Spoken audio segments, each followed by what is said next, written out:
Box current ద్వారా నడుస్తుంది. దీంట్లో పచ్చకర్పూరం వేస్తే 24 hours మంచి స్మెల్ వస్తుంది.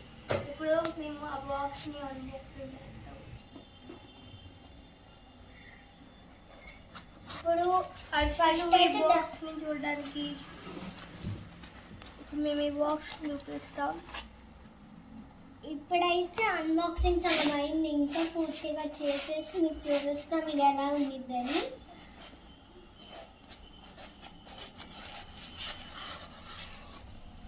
ఇది చూడండి, ఇక్కడ బోర్డుకి పెట్టుకోవడానికి ఇక్కడ వచ్చారు. ఇక్కడ బోర్డు పెట్టుకోవడానికి వచ్చారు. మనం ఇక్కడ దేవుడి పిక్చర్స్ ఇంకా రాసున్నాయి, కొన్ని అక్షరాలు రాసున్నాయి హిందీలో. ఇక్కడ స్విచ్ కూడా వచ్చింది ఆన్ ఆఫ్ చేసుకోవడానికి. ఇప్పుడు ఇది కరెంట్ లెగ్కి పెడితే లైట్ వెలిగి పచ్చకర్పూరం స్మెల్ వచ్చింది.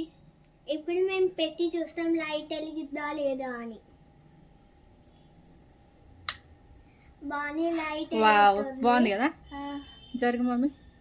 వినాయకుడు, ఓం, అక్షరాలు. ఇది ఎందుట్లో తీసుకున్నావు తెలుసా?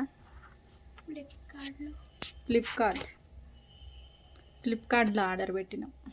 ఇప్పుడు మేము ఇక్కడ హార్ట్ కర్పూరం వేస్తాం.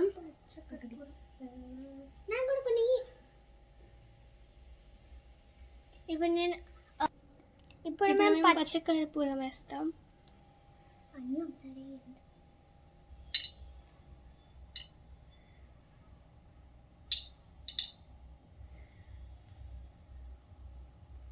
ఇప్పుడు ఏమవుతుంది? ఇప్పుడు స్మెల్ వచ్చింది.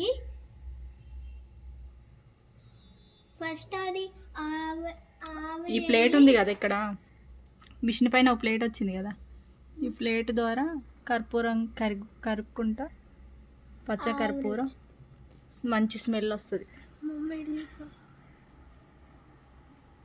ఇటువైపు గణేశుడు పిక్చర్ ఇచ్చింది, భలే ఉంది కదా. గణేశుడు లైటింగ్ తోటి కూడా వచ్చింది వెనకాల, భలే ఉంది.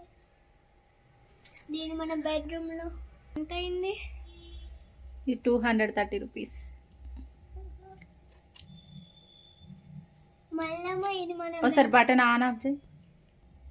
కర్పూరం హీట్ అవ్వాలంటే ఈ స్విచ్ వేయాలి.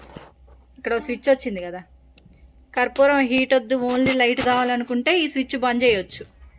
ఇటు పక్క స్విచ్ వచ్చింది, ఇంకా వద్దనుకుంటే వాసన రాకూడదు అనుకుంటే ఇట్లా బంద్ చేయొచ్చు.